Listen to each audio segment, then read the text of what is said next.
Good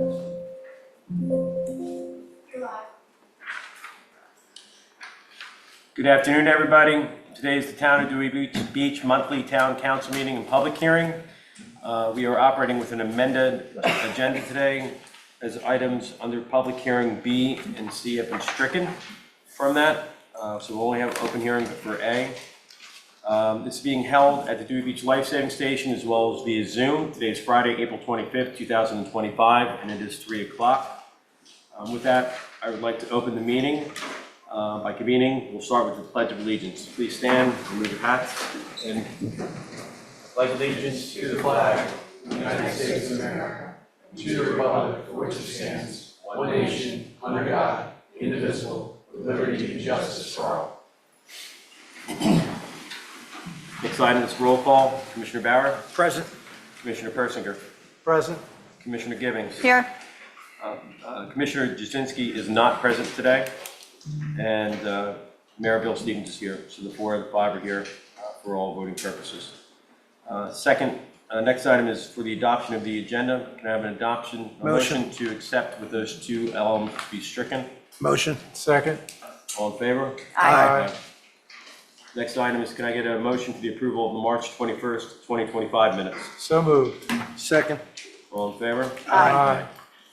Item F, public comment. This is for non-agenda items, so if anyone's here to discuss anything that's not part of the agenda, please feel free to come on up. Yes, sir. Please state your name and your local address. And the mic is yours. My name is Jim Deegan. I live on 103 Hayden Road. I'd like permission to speak about the temporary expansion process in general, not specific to the agenda. We've currently had 3 with North Beach, three with Starbert. Thank you for approving the bike to bay over across the street so they don't be bothering us. I'm concerned with whether the town sees the effect of these things on a residential area.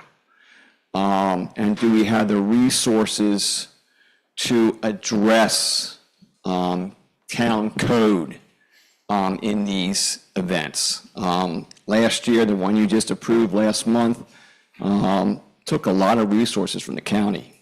2 ambulances, 2 fire trucks, 2 lifeguard, 2 police people. That's a lot of resources that the town does not have that was consumed by that organization. The one I am specific about is enforcing our noise ordinance. I'm concerned that I'd like to give our institutions, whether it's any institution, a fair chance that, hey, these are the noise levels that are set out in town code, 70 during the day, 65 at night, that is enforceable. 2 weeks ago, someone approved the Sodell 5K in our neighborhood.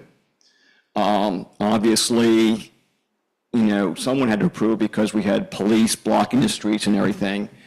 But I wonder who approved the loud noise by 2 speakers at 7 o'clock in the morning at the finish line.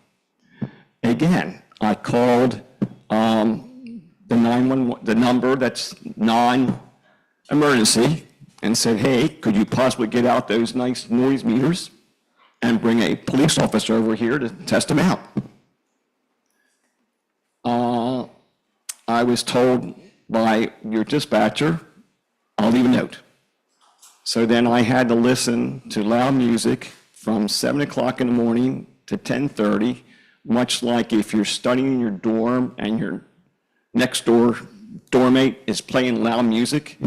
If you're trying to talk on the phone and the TV's so loud you can't hear a conversation, I couldn't hear my TV set because of the noise coming from that institution. So I'm concerned when you approve these items what does a community member to get the resources to follow town code? Thank you, sir. Thank you. Anyone else here? Anyone in the waiting room? Okay. All right, next item, reports, committee reports. Commissioner Persinger, Nothing to report. Commissioner Givens. I think we covered it in the last meeting. Okay. Nothing to report. Nothing to report. Commissioner Barr? We have a finance committee meeting coming up. What's the date on?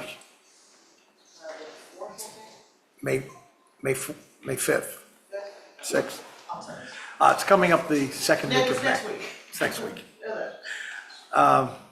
So that's coming up, and then there's nothing from marketing committee at this point, because I'm still looking for a chair for that committee. So if anybody wants to step up and chair that committee, I'd be happy to have you. Your finance committee is May 6th at 6. May 6th. Thank you, Commissioner.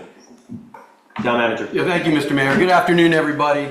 First of all, I'd like to say I attended the Rehoboth Volunteer Fire Company Award ceremony a couple weeks ago, and they presented the town of Dewey Beach with a thank you picture with Chief Chuck Snyder and the commissioners receiving the check that we give them every year for the donations, and we have that up in the town hall now on the wall in the lobby area when you come in. So it was the fire department was really appreciative of our donations. All our summer positions are filled. This is the first time this early in the year we've filled all our summer positions. That means all our dog ambassadors, our parking ambassadors, the chief can talk about the police department, and our lifeguards. They're completely filled. And I credit that to the $19 an hour for most of those positions. So thank you on your support for that. Kayak rack is up starting Memorial Day weekend down on Van Dyke Street. There's 6 spots for 6 kayaks. It'll be $100 for the summer. The form will be ready around May 15th. You can go online at the Dewey Beach webpage after May 15th. You can sign up, pay for the kayak rack. We'll assign you a number on there and have at it till Labor Day.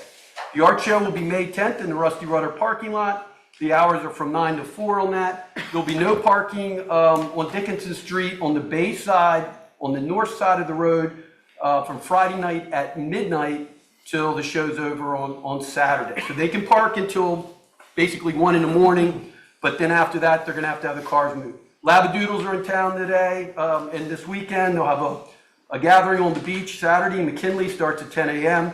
History of Dewey Beach is Saturday in the Sunset Room from 4 to 6. Right now there's 80 people signed up for that. We have a good turnout. Kate, could you bring up the work on Jersey Street? So this is Jersey Street, the second block. That's what it looked like. Kate, could you go to the next one? That's first block of Jersey Street. Could you go to the next one? This is what we installed to address this. Now what that is in these pits go these boxes. The water goes into the pit and then settles in it and then goes down into the water table. We had ground samples taken to find out where the ground can absorb the water. So this is the project. They're installed on both the first block and the second block. And the reason we went with this option instead of running a storm drain pipe from the streets all the way down to King Charles, we would have had to cut everybody's water and sewer line to install that and then reconnect them with the county. So these have gone in, this project's about $130,000, $120,000. We got $52,000 on a grant that I had written for this project, but it just finished up yesterday, and what we're doing now is putting the sod in on top of it. We're gonna cut the pipe, make it level with the ground, and we'll see what happens tomorrow when it rains. Yeah, so we'll see. We'll see. Could you continue on, Kate? So the new sidewalks are in. This is in front of the Bottle and Cork package store, nice and wide. Here is the sidewalk, ADA compliant down there by the old trim shop. Next one, please. Posts and ropes, the new ones are going in on the center island. Sorry about the one lane in each direction. Over on Van Dyke Street, there's 2 concrete pipes that come out there from the street, from the storm drains. We put this sign in this week. It's to say danger. We put the ropes out to keep the kids and everybody else from swimming in that area so they don't get hurt. Next one. And then this is where we located the new Welcome to Dewey Beach sign. We took it from there at 1M1A by Houston Street. We moved it up near Pfeiffer's. So as you come in, that's kind of closer to really where the town of Dewey Beach starts. There'll be flowers put around that. That's part of the DelDOT contract that's currently working. And then this is our new screen and fence around the area where the new town hall's going. If you go, and that's some of the screening that's on the fence right there. That's the side of the town hall looking south. And then that's what the front of the building will look like right there. And I think that's it, right, Kate? Yeah. Penny, any questions? They're supposed to start on or about May 5th. That's when they're supposed to start. Yeah. Penny, any questions? That's it, Mayor. Any questions, town manager, council? None. Chief? Okay, hello everyone. We're currently training our seasonals. We have 13. We started with 14. We had one that decided he wanted to go fire EMS instead, so we lost one after the first weekend. We are training every weekend. We hope to be finished by May 11th, and this year, because we're doing it all on the weekends, we're hoping to have our seasonal start on May 17th, which is the weekend beforehand. We have had some issues in the past because we bring them out on Memorial Day weekend, and it's such a hectic weekend for these new seasonals who've never done this before. It's a little bit unsettling for them. So we're hoping to have them out the weekend before. That gives them a little chance to get used to what's going on around town, and they'll be more prepared for Memorial Day weekend. We have offered positions to 2 new dispatchers. 2 of our dispatchers, one has already left, and the next one's leaving in June he got his degree in nursing, so he's gonna go be a nurse, which is great. So they're gonna start their training on May 5th. I'm going to give you the stats for the month of March. So for the month of March, we had 480 calls for service. We had 13 criminal arrests. 201 traffic citations were written. We did 403 hours of traffic enforcement. We had 8 accidents, 27 parking citations, 1 civil citation, and we had 5 DUI arrests. So the officers are out and about patrolling town. It's been a little difficult with traffic enforcement because of all the work being done on the sidewalks. All the roads have been shut down with all the cones and everything. If you haven't already seen them, our motorcycles are out and about. We had one out today doing a traffic safety grant, running traffic. So we do have 2 motorcycles that are fully equipped and ready to go. One of them has a computer on it, so he can go out there and run traffic. And then we have a older model. So we actually have 2. They'll be able to move in and out, especially in the summer when it's so busy. They can get in and out of traffic a lot faster and go to calls for service. So you will see them. Our 2 drones have arrived, and hopefully they'll be up and running in the next few weeks after they receive some additional training on them. The one thing that we are here to discuss today is the purchase of another vehicle. And one of the reasons why I'm asking for that additional vehicle is we had Officer Riley's vehicle. He was hit on the way home from work. His car was totaled. So that depleted our fleet of 1 vehicle. Sheena has all the numbers and it's all documented in here on the cost of everything. I also have 1 more older vehicle, a 2016 Tahoe, that needs a brand new engine. So that engine, the quote we got for that was another $13,000, which we're not gonna put into an old car. So that vehicle is gonna be auctioned off hopefully in the next few weeks after we get all the equipment off. And we are hoping to maybe get $10,000 for that vehicle. So that will go back into the vehicle fund to help with the purchase of this vehicle. So since we do have 13 officers now, we have 1 on FTO. The plan would be that if we do get this additional Explorer, which is already ready for us at the dealership, they have held it for us for the last 6 weeks, that we can get that vehicle outfitted and on the road for the summertime, and that way our new Officer would have a decent vehicle to drive. At this point, we are hurting on cars, so that's why I am humbly asking you for that car, and we really need it. That's pretty much it. Thank you. Thank you, Chief. Thanks, Chief. Carol is not here, so we'll pass over to the Chamber of Commerce. Moving on to the next element of the agenda, which is a public hearing. With that, I'd like to open the public hearing for a temporary expansion of premise request submitted by John Snow from North Beach, located at 125 McKinley Avenue, for the summer kickoff barbecue party and back to summer brunch to be held May 24th and 25th. Mr. Snow. Good afternoon. Good afternoon. Thank you very much for the opportunity. As we did last Labor Day, we are asking for an extension of premise on Saturday of Memorial Day weekend and Sunday of Memorial Day weekend. On Saturday, there will be a free barbecue that we'll be collecting donations for that will go to Community Matters Foundation. On Sunday, we have a bartender who was affected by addiction in her family, and we're doing a free brunch that will be raising money for Attack Addiction. There will be, as is in the packet, a small stage set up in the corner, faced away from all the houses towards the water. We'll have entertainment both days. On both days, it'll start around noon and should be over by 6 o'clock. Thank you, Mr. Snow. Any questions? Questions for John, council? All right. I'll just ask, you're aware of the conditions that apply generally to any temporary expansion? Yeah. You've reviewed them? That's part of that checklist that you That's- fill out when you apply. Right, great. Yes. Just for the record, that's all, thanks. Thank you. Thanks, sir. With that, I'll ask for anybody from a public standpoint to speak towards this expansion of premise for North Beach. Mr. Deegan?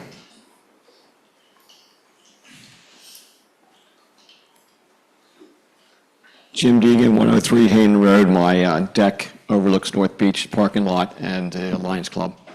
I just have a question for can I ask a question for him?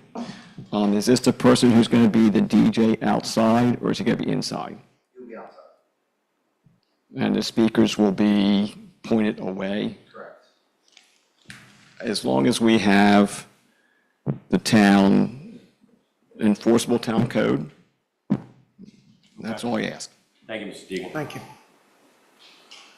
Anyone else concerning the expansion of premise for North Beach? Kate, anyone online? Okay. With that, I'd like to close the public hearing and move into the agenda items to discuss various components of tonight's meeting. The first one is to discuss a possible vote on the temporary expansion and premise request submitted by John Snow from North Beach located 125 McKinley Avenue for the summer kickoff, barbecue party, and back to summer brunch to be held on the 24th and 25th. We've heard already from Mr. Snow, who represents North Beach, so I'll put it out there to council for any conversation or questions that you have, or a motion. Just a couple of questions. I assume the town is satisfied that this application meets all the requirements for expansion of premises? Yes. And the town is satisfied with that, both police department and administrative Yes. side? And the only other question is, that there was a concern about noise, and we had a discussion about this during a conditional use process, I think sometime last year, I believe it was. Can you give us an update on what kinds of changes may have been made in the interim since then? Because I think we did talk about expanding or changing the personnel who would be monitoring this, and maybe even getting some new meters, I'm not sure. So I'll go first, Chief. In the past, I was actually doing most of that in the beginning of the summer to set the tone with each one of the restaurant owners, to come in and talk to them, show them about the meter, how it works and everything. This year, the chief is going to have her folks out with the meters, actually doing the enforcement. I'm more than happy to be out with her folks when they're out there for that first time when they go around to approach the restaurants and say, hey, you're over, you need to turn this down. If not, you're going to get a fine. Okay, thank you.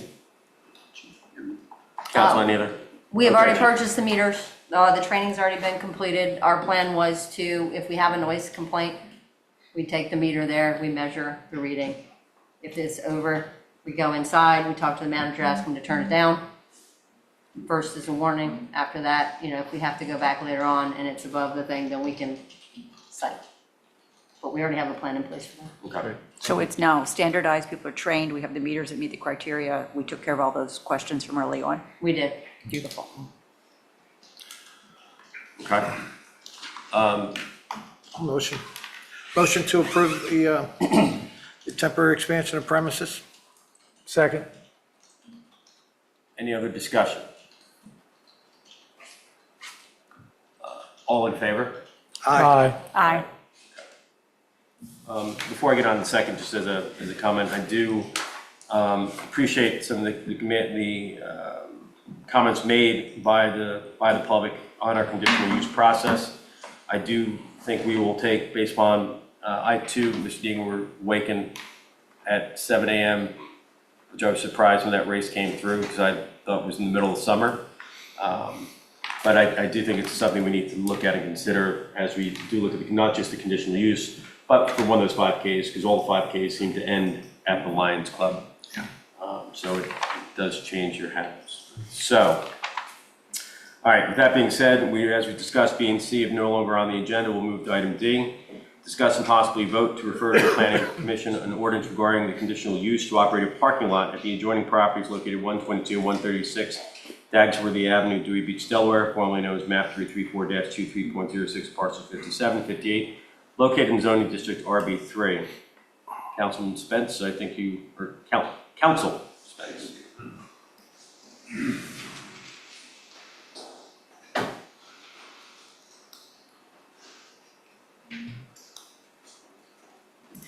Thank you. I'll be very brief.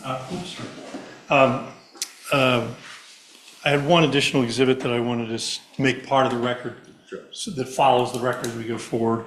So I'll just take this one for my own review and pass the rest over.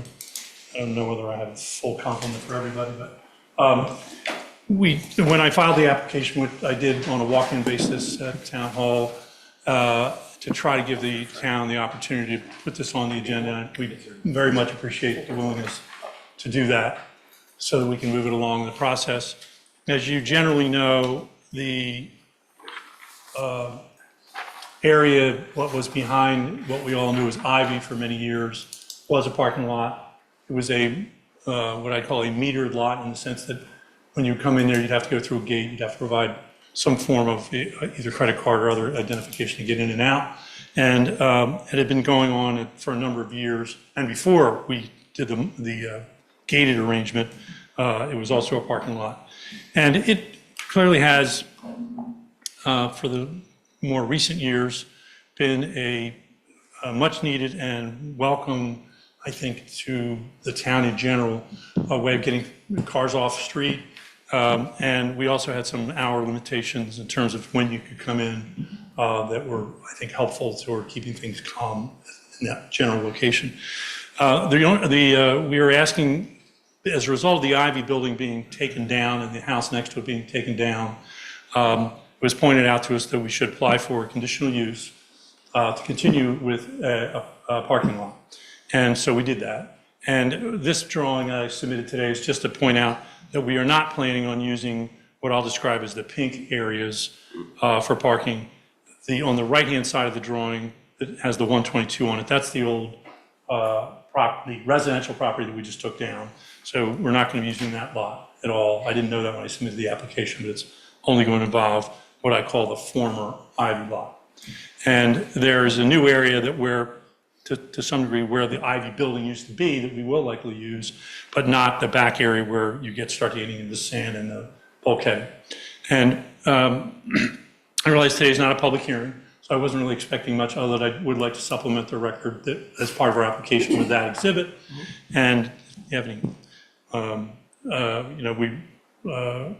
our main goal in doing this, even though we've been doing this, using this space for this purpose for years, is to try to avoid getting in any trouble and making sure that we ultimately comply. But we do intend to try to use the lot, because the summer's about to be on us in the next few weeks. And we were hoping that you wouldn't have any objection to that basic concept while we're in the process of trying to get through a final approval to maintain this parking area. I thought we'd put any other record evidence together for our Planning and Zoning Commission hearings and the ultimate public hearing before council. But if there's any questions for me, fine, but I wasn't really trying to make a full presentation that way. Any questions for Mr. Spence? Right, and that's all I really had for you. And I hope Thanks, Steve. move it along toward Planning and Zoning. Okay. I'll ask if there's anyone here for public comment concerning this extension of the existing parking lot for North Beach.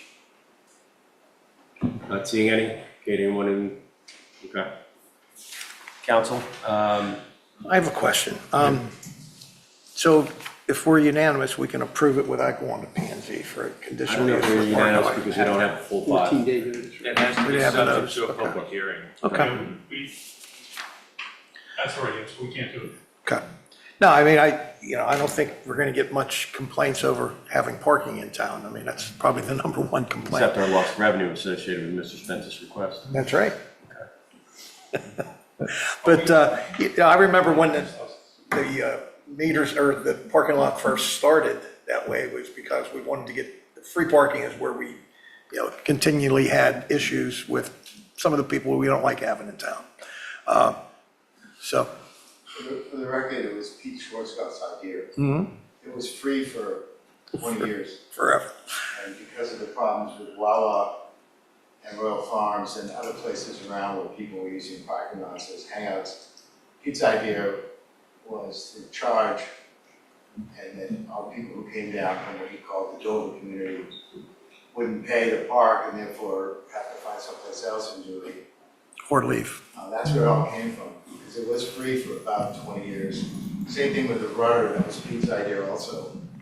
It was never intended to be a money-making venture, it was intended to be a deterrent. Our theory was, which was also Pete's, was if you had to pay to park, you had to pay to get into North Beach, you were already out $14 and you hadn't done anything yet. So that's the only reason we, even to this day, we still charge. Yeah, no, I have no issue referring this to planning and zoning. Just Great. No, a yeah. question for clarification. This is not taking away any of the 401(2) parking spots that are already the town's, correct? Okay. Commissioner? I don't remember, does planning and zoning have a meeting scheduled? When is that? May 14th at 5 o'clock. And we meet again on the 16th. But that would not, we would not be able to approve it because it would not be time to notice a public hearing? Is that correct? You'd have to notice your public hearing before you knew the outcome of the planning commission's public hearing. So theoretically, it's possible, but it's presuming the outcome, presuming they send you a recommendation at all, because they don't have to. And it also would be, I mean, you don't have to follow their recommendation either, but,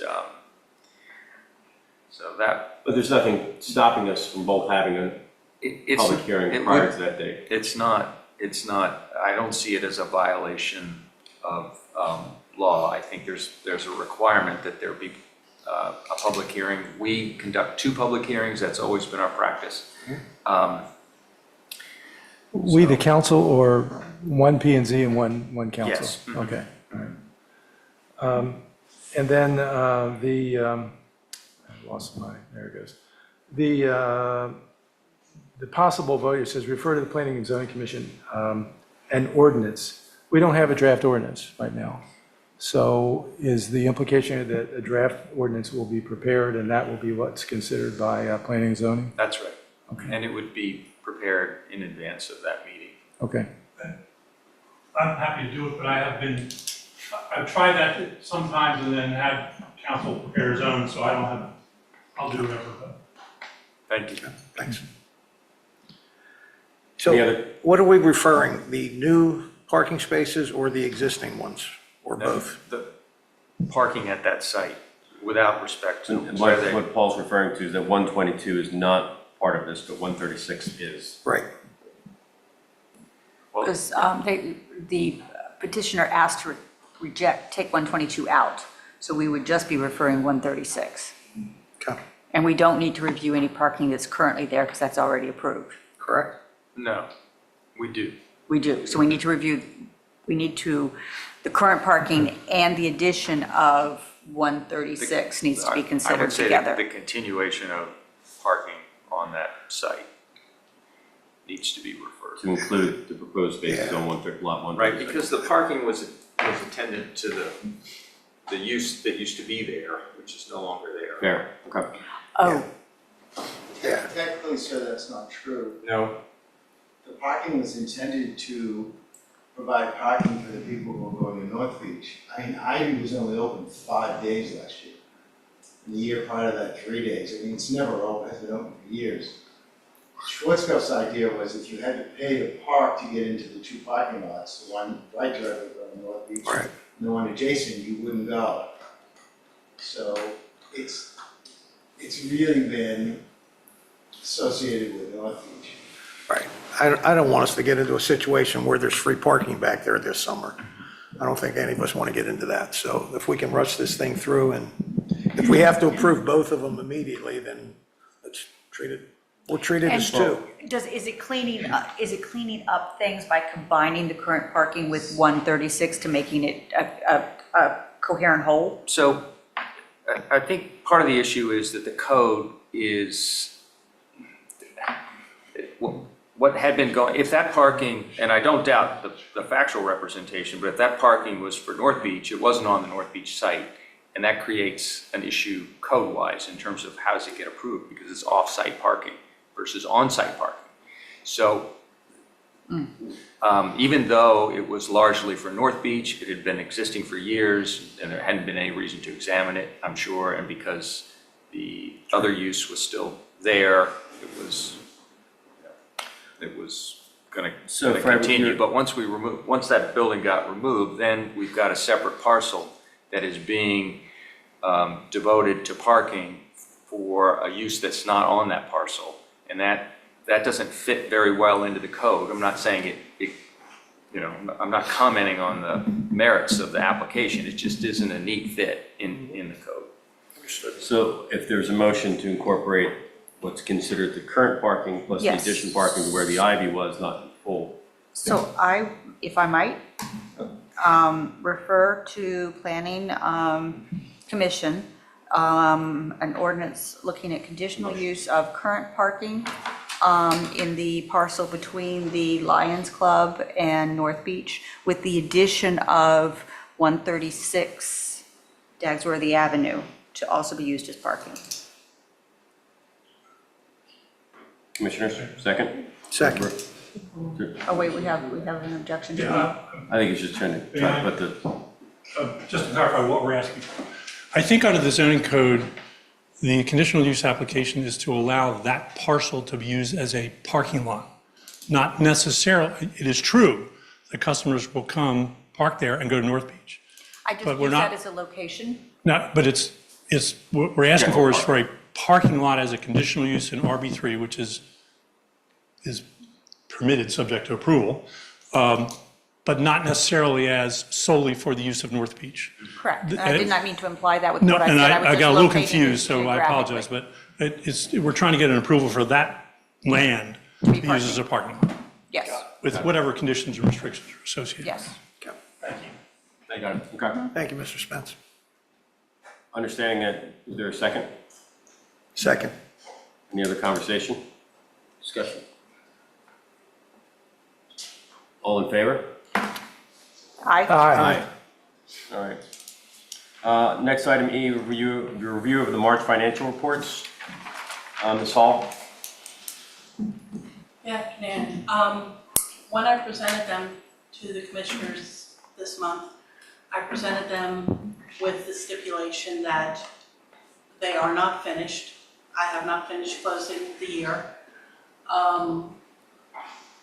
I'm each day taking more steps. I'm taking the process much slower this year because I want to make sure that I'm not handing off anything more to our accountant and racking up more bills than necessary.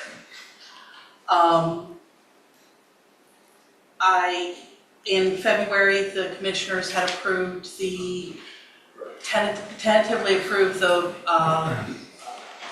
capital expenditures budget with needing roughly $31,000 more, pending excess fund, not really excess funding, but excess, I guess that's the best word, surplus funds at the end of the year over what we needed to run the town.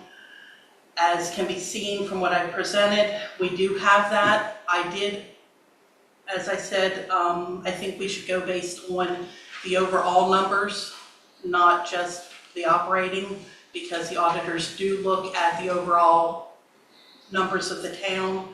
I do have some numbers from grants that I'm still accruing, and that will be bring the two numbers into a line. I've also found out that a couple of the hotels that in the past have been open in March were not. One of them was doing remodeling, and our front office was going to get me verification on those, so a little bit of adjustments there. And as far as the commissioners needing to make a recommendation, all the auditors request and it's not something you have to do. They just say, when it comes down to the end of the audit, they just say, all right, you've got this money. You've fully funded your rainy day fund, your unassigned fund, or your 90-day, your 15% is your unassigned. That's where any excess money is going to go. If you do not make a stipulation as to the town hall or anywhere else you want it to go, it's going to go there. But they would request that sometime before the end of the audit, the commissioners make a decision so that it is in the minutes that I can show them, and we can just properly allocate it where the commissioners want it. Or you can wait till after the audit and in August allocate it then. It's totally up to y'all. Okay. Ms. Hall, when do you expect the financials to be, I'll call them ready or complete? Will you think by the May 16th meeting that we'll be able to see what the year end looks? Yes, sir. I'm Okay. hoping to have everything ready to hand off to the auditors before the beginning of June, so I'm hoping to have everything, more finalized numbers by then. I'm not trying to speak for council, but once we have a good handle on the finalized numbers pre-audit, I obviously here we look at formula, from a formula standpoint, how do we fund the rainy day? How do we fund the 15% requirement for working capital? And then we can make a decision if there's any deficiencies in any of the other funds that we need to make prior to a possible allocation to the town hall fund. Yes, sir. Okay. Council, do you have any questions for Saul?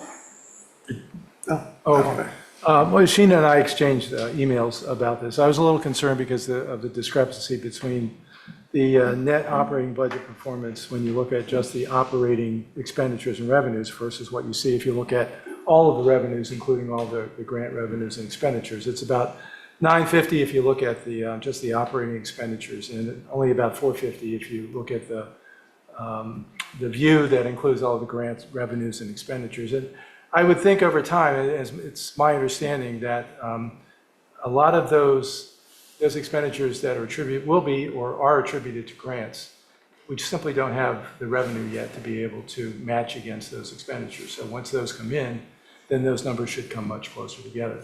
And from my view, I think that operating and overall should only differ, really shouldn't differ very much at all. I mean, grant expenditures should be supported fully by grant funds, unless there's something extraordinary. We may vote, as I think we agreed in February, to fund some additional capital expenditures, about $31,000 to $32,000, and that's fine. The only other thing that comes off of the net operating budget performance, on the operating side, the $950 is to satisfy the fund balance requirements, as you said. And I think there's something about the increase is about $200,000 this year from what we had to support last year for the rainy day fund. Do you remember what the difference is for the unassigned fund balance? The unassigned fund right now is overfunded. It Right. should Right. be But that's- 200,000 for that, it should be around 60,000. Yeah, Correct. but that's still, it's still Yeah. part of, so you're doing 15% versus 50%. Yeah, so I would expect, hopefully we would, in terms of surplus that may be reallocable, that we would be closer to, 650 to 700,000, hopefully. That will have to work. But I agree, we need to get a firmer handle on that and really have some better numbers to look at and make some decisions about how much more we can put toward the capital improvement fund for the town hall. As long as the other funds are fully funded. Right, For the right, short-term needs. right. One other question. Does the town have any existing BRIC grants? I know the town was preparing to. We don't. We were preparing one Okay. with GAP, which is Colin Willard's team out of the Right. University of Delaware. But they were just told not to The BRIC proceed with program those is because gone. of some of the programs being cut by the federal government. Yeah, it's being eliminated. We had filled the From what I can tell, application yeah. out. We were going through that.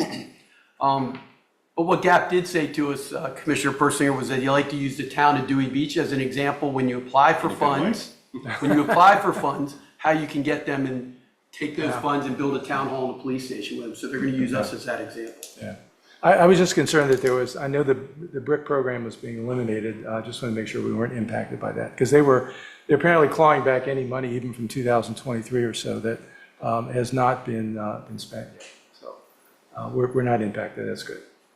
That's all I have. Any other questions for Ms. Hall? Ms. Hall, did you have a comment? You were about to say something. Month to month, Commissioner Persinger, the allocations they kind of wash out, but with the year end, I have to accrue the revenue, and I just haven't, with the season starting, I just haven't got everything accrued yet. It's all there. It's just a matter of making the entries. And just one other note, and you pointed this out in the email that you sent to us, that there is still about $1.5 million sitting at Brown Advisory, which I think the Finance Committee is going to be talking about at their next meeting. Agreed. Okay. Thank you, Ms. Hall. Next item, discuss possible vote to appoint Susan Evans to the Planning and Zoning Commission for a term of 2 years. I move that we appoint Suzanne Evans to the Planning and Zoning Commission. I'll second that. Second. She's second. Second, third. All in favor? Aye. Aye. Thank you, Suzanne. She'll be very happy. Next item, discuss possible vote on ordinance to amend Chapter 1 definitions and Chapter 167 taxation of the code to define accommodations intermediary and revise procedures relating to the remittance of accommodation tax. Town Manager? Yeah, thanks, Mr. Mayor. We had several citizens who rent their places out here in Dewey Beach complain about the new, the way the new state tax is being taken out of the rentals. Companies like ARBB, Airbnb, right? Sorry. They were only taking the state tax out and they weren't taking the local town tax out. The way our code was written, they said that because it's written that way, they weren't able to take it out now that they were taking the state tax out. We looked at Rehoboth and saw what Rehoboth was doing. We looked at their language.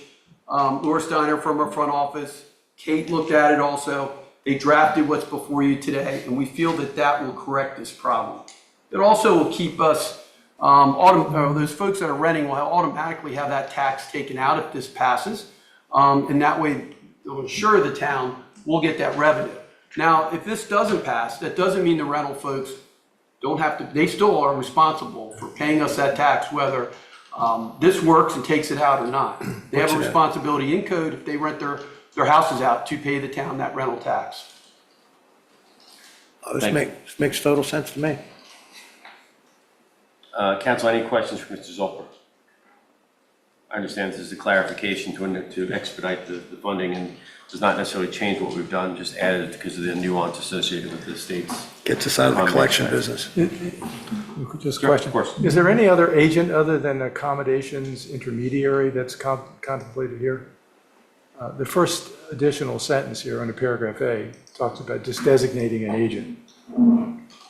Is there somebody else? I mean, is there a reason for that language? I don't know the answer to that, and I don't know if Laura or Kate would know that answer either. Because that would include Airbnb, VRBO, and any of the local realty companies. In other words, they're collecting on. Those would all behalf be of accommodations. Intermediaries. Intermediaries is defined here. I mean, it's not a big deal, and it's probably not worth spending a lot of time on. And I think it does what you want it I to do. agree. Okay. And you said similar to this was working in Rehoboth. They were collecting it and paying it through. Yes. Okay. Motion to So, approve. yes, second.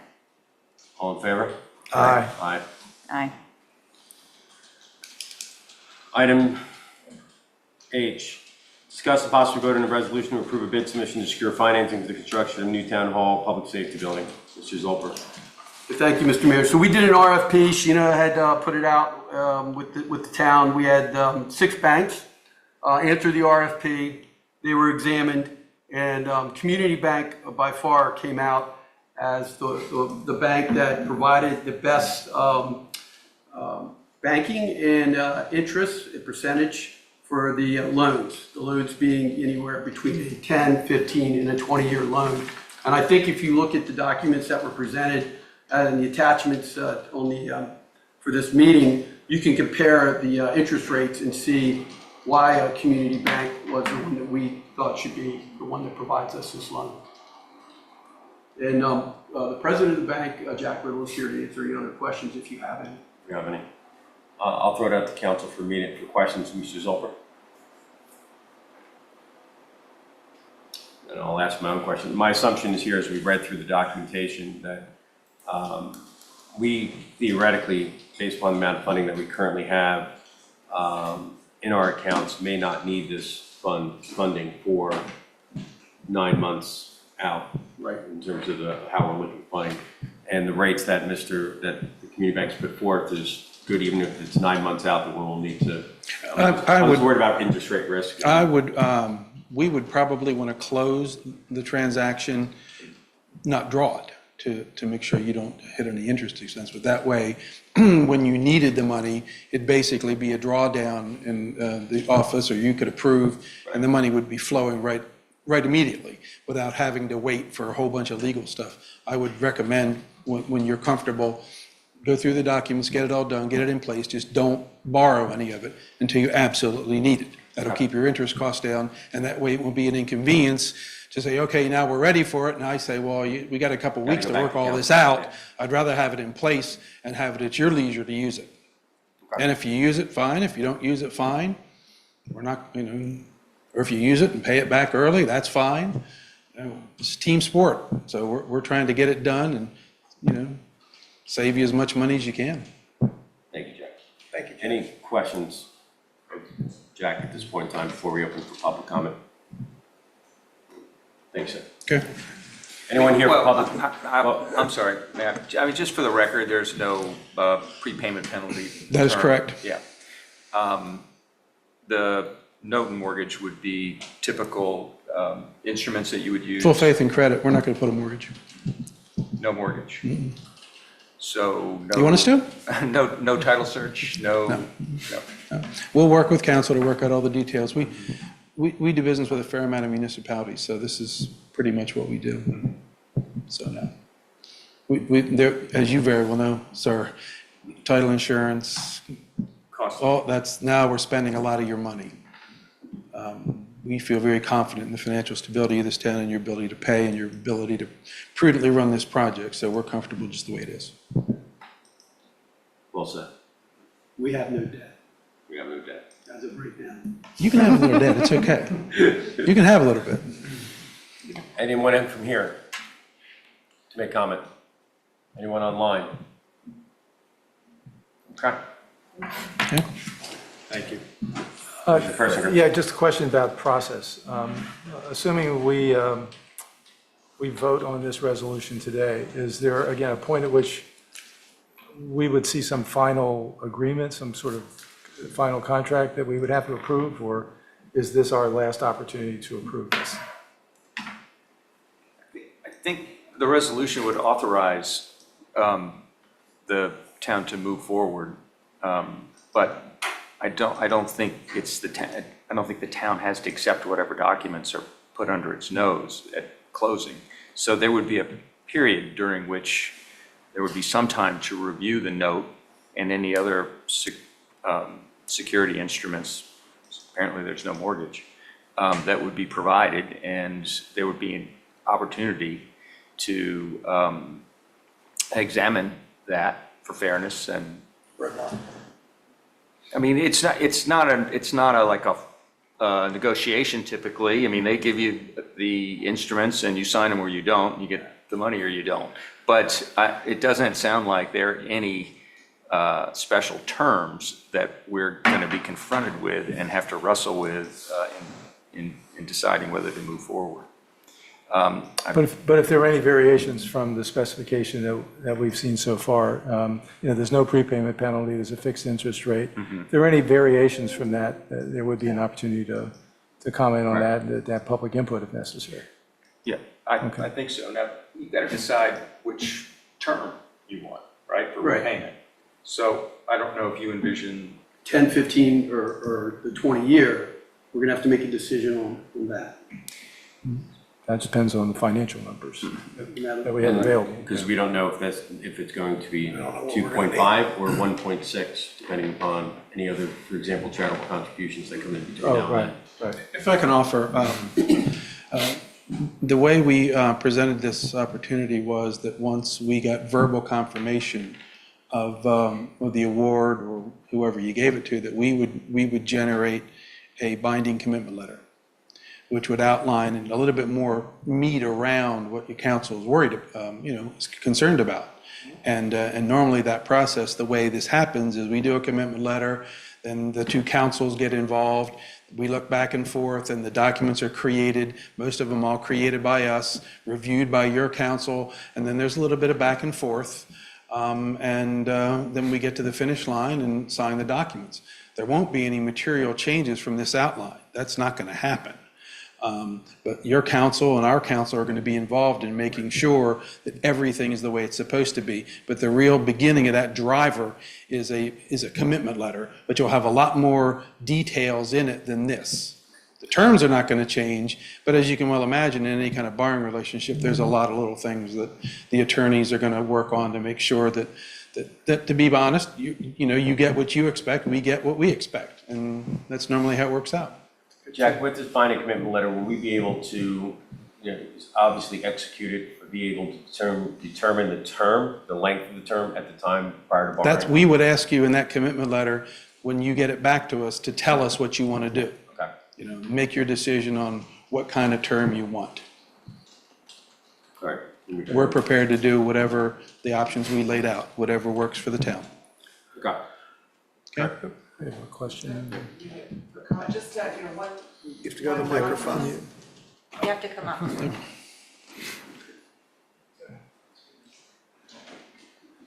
Iris Curtis, the Finance Committee Chair.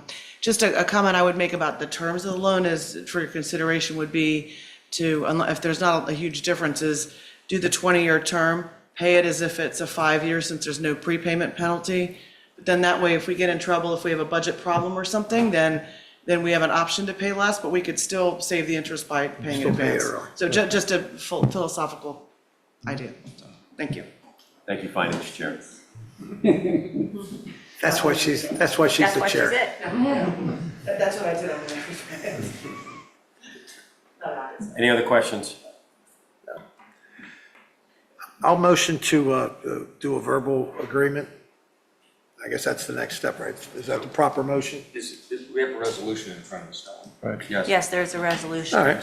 So, motion to approve the resolution on bid submission to secure financing for the construction of the new town hall public safety building. All right, I'll second that. All in favor? Aye. Aye. Aye. Wonderful. Next item, discuss possible vote on resolution to approve the purchase of a replacement vehicle for the Dewey Beach Police Department. The chief's already alluded to the need after the accident and the current conditions of the fleet. Is there any other comments you'd like to make? Chief, speak. I guess the only other thing I'd like to say is that I don't know if we can get through the summer without getting this additional vehicle. I'm down to the nitty-gritty right now. Unfortunately, as I have said in the past, when I took over 2 years ago, the fleet was in very bad shape, and it's getting worse as we go, but we've replaced a lot of vehicles, and we're almost to the finish line on getting the whole fleet turned over, so we won't continue to have these problems and these expensive repairs. Okay. And if I'm reading this resolution correctly, you're asking for $1,074? That's what Sheena worked out the numbers to be on what the. Just because we're talking cars, we're talking big purchases, Yes. and I want to specify it says $1,074. I believe that's what Sheena can add her comments on that. Years ago, Mayor Tush set up an account, a fund for the police department, where any donations or anything that the police department received that was earmarked for them would go. Over the years, funds have gone in there, and when their vehicles have been auctioned off or whatnot, the funds have gone in there. Currently, the department has been using those funds, and the LESO funds have now been used up fully, but those funds have been used to buy the second motorcycle, the other, things that were needed. And there was enough that was about 48,000 that's in there with the money that we received from the insurance company for the vehicle and that they earmarked for taking the equipment off and for putting equipment back on. It was enough to offset the cost of basically the vehicle and the equipment. So to make sure I understand what you just said, Sheena, the 48,000 that's available, that's after the drones, it's after all the other equipment. Yes, sir. And that will deplete whatever reserve that we had, not reserve, whatever the LISO funds that. The we had LISA funds are gone. This Okay. is other funds. Okay. Now, the account's still there, so any funds that as the chief said, this other vehicle that they're auctioning off will go back in there and they'll start. Building it back up. Right, but these are strictly police funds. So I believe that we need another police car. And so I would like to motion that we Well, I approve wanna the see, make stuff sure there's any as soon public as we comment. discuss it. First. Is there anyone here from public comment that would like to make a comment concerning the chief's apparent need for another police Mayor car? Wright, would you? Thank you, Oprah. She wants to buy the auction off car. Okay, anyone in the waiting room? Okay. Now you may, Elizabeth. I move that we give the approval for necessary funds to purchase the new car as outlined in this resolution. Second. All in favor? Aye. Aye.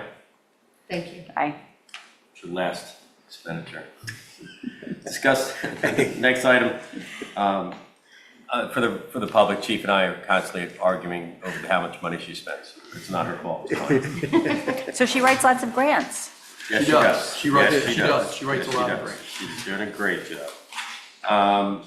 Next item J, discuss discrepancies in chapter 185-59 and 185-60 in the code relating non-conforming structures. Commissioners may vote to refer this item to a committee for review. Commissioner Persky, can you give us an overview of this? Yeah, and you have to indulge me a little bit because this stuff is a little boring, probably for many people. But what's happened in terms of 185-60B, which deals with your ability really to change a structure that's non-conforming. What often happens is that someone comes up with a proposal and ends up at the Board of Adjustment. And literally for years, I know I worked on some of this language with Courtney Reardon many years ago, and tripped over some of this language, and we never mounted a serious effort to change it. So my overall goal here is to take both of these paragraphs, these sections rather, that I've highlighted in the attached document, and send them to planning and zoning for consideration. But there's an issue really still of what we want to happen. If you have a non-conforming property, and let's say you're 2 feet into the setback area on one side, what can you do with that property? Can you not do anything to it? Or maybe you could make some changes inside, but not make any changes outside. And if you want to make some changes outside, then have to go to the Board of Adjustment. That's one possibility.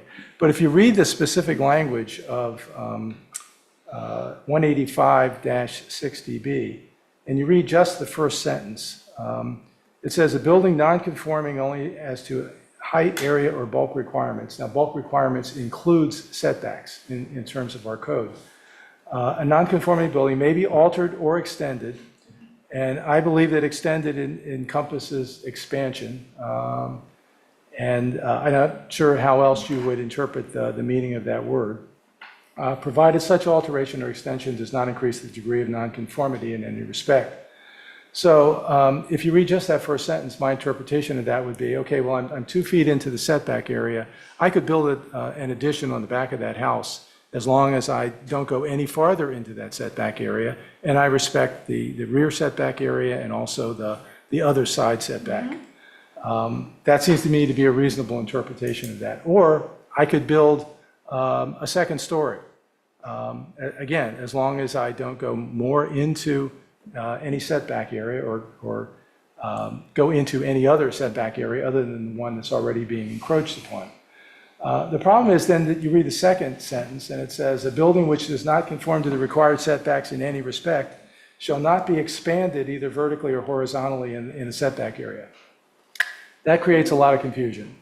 First of all, if you read it literally, it basically says that this sentence applies only in the situation where you have a building that doesn't conform to any of the setbacks. It encroaches in all of the setbacks. That's just the literal English reading of that. So, at least from my view, I'm not sure that all of this should end up in the Board of Adjustment. I think that we could make this more clear, but we certainly have to decide what it is we want. And, you know, maybe there's some general treatment that other municipalities make in terms of non-conforming buildings, but whatever it is, it needs to be clearer than what we have written here. So that's the issue with respect to 186B. And because I was looking at that section, I went back and I happened to notice 185-59. Again, some language that I had stumbled over in the past, but this is largely cleanup. There are some wrong section references in here. There's a sentence in here that says the minimum building elevation requirement as per 185-60B. Well, that's the paragraph I just talked about, and that doesn't have anything in there about building elevation requirements. There's an incorrect reference to section 101 and the requirements there. All of that can be clarified and be simplified. And so in terms of just an overview, I would like to refer this to planning and zoning. But again, if any of the commissioners have any thoughts about I agree, Gary. what we should do, what a property owner should be able to do if they have a non-conforming property. Should they be able to expand it in some way as long as they don't increase the degree of nonconformity? Or, you know, should it be a Board of Adjustment item that should go to them in every case? So, I would appreciate anybody else's thoughts on this. My thoughts are if they can come up with something, you can always take it to Board of Adjustments if they can't come up with anything good. I mean, that's how they do it now. Is there a way they can clean it up that we would have less people pay to go to Board of Adjustments to clean it up? So I think it's the right spot to send it to and see what they come up with. They're going to come back to us with it anyhow. And then we can make that decision based on their recommendations. And this is referencing a pre-existing non-conforming, not somebody who builds a new place and does it wrong and then wants to keep doing it. Well, yeah, I can think of a scenario in my community in which the homes are less than 8 feet off the back of the property, just because it was built prior to us establishing the code. Now, somebody, specifically in sunrooms, and if somebody wanted to build above the sunroom, theoretically, they would assume that they'd be able to because of the fact that it doesn't encroach anymore. Doesn't do anything else wrong. It's just going vertical. So I think clarification to save the Board of Adjustments and to make sure it's easier to define, I think it's a good step. Agreed. I think this language is designed to make it clear that you don't have to go to the Board of Adjustment. It may not make it clear, but it's trying to avoid a scenario where And I think that's what we want to avoid anyway. Right. And we have public comment, So Mr. Mayor. regarding like a second story, I would say you can't put a second story on any portion of a house that is Non-conforming? in a setback. So Because, you're extending a house you're doing exactly what it says you can't do. You're expanding vertically or horizontally in a setback area, which you're not permitted to do. but the first sentence seems to say that you can. It says you can in the non-setback area. It's saying that This you is can. why we needed to send it to planning. Okay, and right, zoning. so we don't have to. Right. Yeah. Let's see how they No, I can agree clean it with up. Fred. But that's how I interpret it, is you can make your building larger except in areas where it's not conforming to existing setbacks. Yep. Agreed.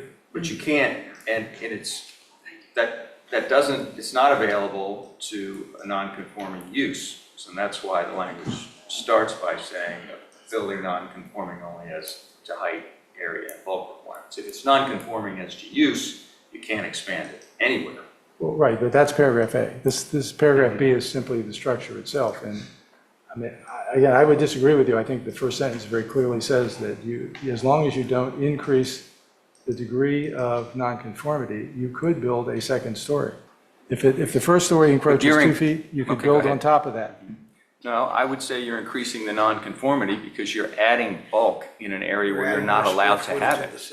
You're not allowed to have area, you're not allowed to have bulk within, let's say, I don't know, 6 feet from a boundary line.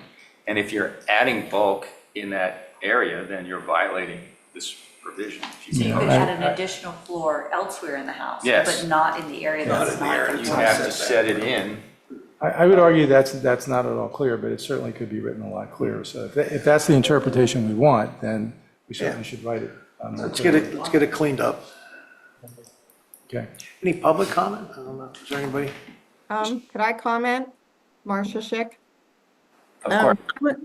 I would have to agree that if you have a house that's non-conforming and it's 4 feet from the property line, I don't think we've ever in, the 20 or 30 years I've been coming to meetings, thought about it as you can add a second story, because literally you are adding to the nonconformity, and disrespectful of why I think this code is this way is because now you have added a second story non-conforming 4 feet from the property line, where every other house has to be 8 feet, and your neighbors now have a second story 4 feet from the property line. It's never been something that was the spirit of the code, and maybe it needs to be cleaned up, but there are certainly a lot of houses that are built 8 inches from the property line. So if the reading is that you can go up a second story, then your neighbor is going to have a second story 8 inches from their property line. And I don't think any neighbors look to the code for preciseness of their property and what's next door to them, and to find out that someone could build a second story 8 inches from my property line would be pretty tragic. So I really think we have to think about it is your nonconformity is what it is on the surface of the property or what it is existing. You can do whatever you want within that nonconformity because it exists, but it's definitely adding to it if you're allowed to go up 3 stories. And I certainly have properties that I would be more than happy to have that written that way. But I think it's not the spirit of the code, and certainly think about that if a property is on the property line. Literally, there are some that are on the property line, these single-story cottages. If you're saying they can go to 35 feet on the property line, then your neighbors are going to be able to reach out their window and touch the house next door. The neighbors will hate them. Yeah, and I'm not saying you can or should do any of those things that Marcia just described, but I'm just saying that we need to write the code clearly so Clean that it people up, understand what they can and can't do. That's the point. Mr. Deegan, do you want to come up and try to get your steps in tonight? Is North Beach a non-conforming building, or is it a non-conforming use? I personally thought that the town approved this gigantic tent when there was simply a wooden shack, a wooden cover over their outside bar. To me, I thought that outside cover was non-conforming, and yet they expanded that and made it higher. It was way out of character, so I don't know. Personally, to me, if someone, you do need to send this to planning and zoning, because I'm really concerned about businesses as well. Thanks, sir. Anybody else? So can I have a motion? Motion Second. A motion to send this, to P and Z. okay. All in favor? Aye. Aye. Yes, because Jay just said a committee, so we need to specify. To planning and zoning. Yep.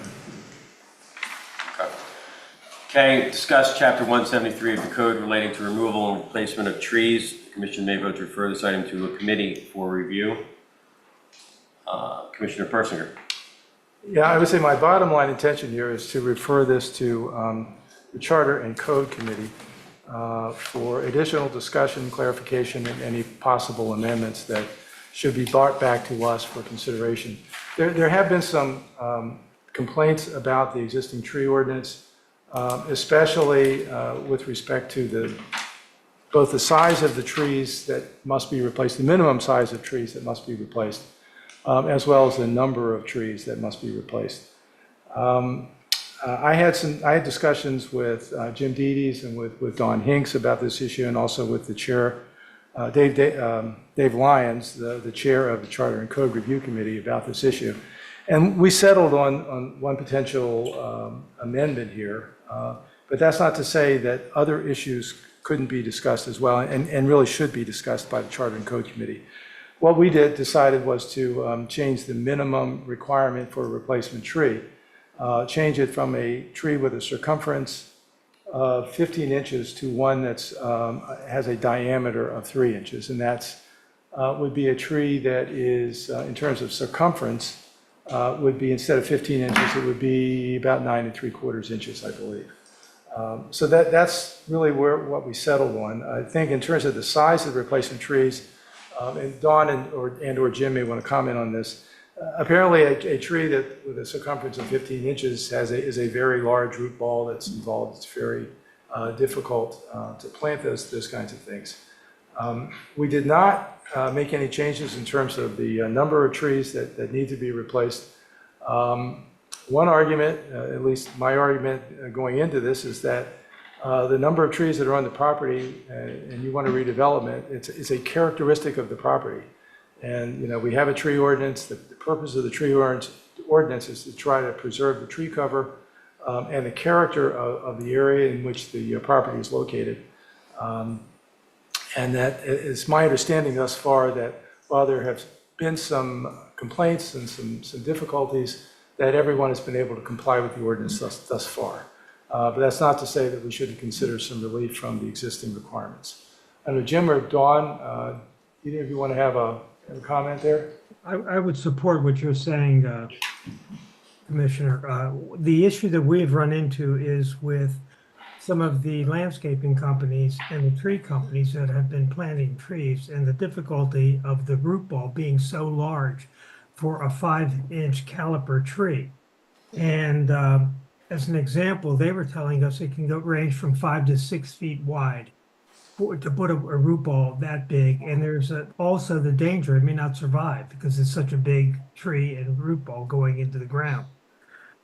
We've heard from property owners that you know, it's very difficult to find places in their property to put a tree that big. And I've actually had complaints that have been brought to my attention. I don't want that tree near my property from the adjacent property. So we thought thought bringing it to the attention to the commissioners was a good idea, to review it one more time, see what makes some sense, and hopefully make it addressable so it's more realistic for the property owners who have to deal with this. But I agree with everything that you said, Gary. Makes sense to me too. The only thing, and you know, I had a conversation with the town manager earlier in this week, because there are other elements that we may want to consider bringing to our charter code, and this just as, for example, should there be or could there be a minimum amount of trees? For example, if you purchase a lot here in town that has no trees on it, could there be a requirement to put at least one tree on that to increase our green space as we move forward? So I encourage us to, send this charter code and to look at the tree ordinance in its entirety. With that, any other conversation? May I have a motion? Motion. Second. All in favor? Aye. Put you all at the end here, Gary, so you noticed that. Last element on our agenda tonight is discuss possibly on a recommendation from the Climate Change Committee to engage a consultant to perform analysis and preparation of the town resiliency plan. Commissioner Persigan, can you provide us an overview? I can try to pull up my document here. Okay. Resiliency of municipalities and beach areas in general has become a really important and much discussed topic for quite some time now. There was a meeting that South Bethany organized in October 2024 that we attended and had an opportunity to participate in. that talked about what each of the municipalities is doing in terms of resiliency. The Resilient and Sustainable Communities League, which is an organization of academic institutions and government organizations, had a summit this past March focused on resiliency. The governor was one of the speakers at that meeting. The Center for the Inland Bays is having a meeting on May 1 to talk more about what municipalities are doing with respect to resiliency. Our committee, the Climate Change Committee, has spent a lot of time looking at this and talking about this. And the members really, at the last meeting, they really dug into this issue. There's a lot of work that went into the meeting ahead of time. The members spent a lot of time really digging into specifically what other communities are doing and how they're supporting their activities. Most of them are relying on consulting assistance to educate their stakeholders about their community's vulnerabilities, the need for resilience plans, and the funds needed to support those plans. So at the meeting in March, the committee unanimously recommended that the town engage a consulting group to help perform the needed analysis and preparation of a resiliency plan for Dewey Beach. This kind of thing takes money. This is something a resiliency plan would look at in terms of what really is needed in terms of resources to be able to put a resiliency plan in place. And resilience would include both activities and infrastructure projects that would be intended to mitigate any impacts of flooding and climate change events, as well as how do you recover from a significant weather event. So both of those things would be included. I have our committee chair, I don't know, Deborah, did you want to make any comments? Deborah Goldberg is our committee chair. I'd offer her the opportunity to make some comments as well. Wasn't expecting to speak. Well, that's okay. You don't have to. So we've been analyzing what's been going on with Dewey over many years. The committee formed a subcommittee, contacted pretty much all the local surrounding municipalities to find out what they've been doing. Obviously, some of the towns have already implemented, but they also used this group or a group to do the analysis that's required. It's clear that Dewey is already being subjected to flooding and severe climate change impacts. The foreseeable future does not look good unless changes are made. But what those changes look like, such as where should be putting priorities, should permeable pavements be required? Do we need to look at the infrastructure for changes? Do the ordinances that Dewey has meet what is likely to become the changes that Dewey is going to see? Needs to be done by somebody with expertise in engineering and other scientific backgrounds. So that is the reason that the committee has made this recommendation. Thank you, Deborah. And information that would provide back to us would include information on the cost? Yeah. Okay. If I may, I would move that we, the town council, direct the committee to draft a scope of work for developing a resiliency plan, interview potential consultants, determine the approximate cost for the project, and identify any possible sources of external funding. And also direct the committee to provide these results to the town council for development of a possible contract. Anyone here for public comment in addition? Okay.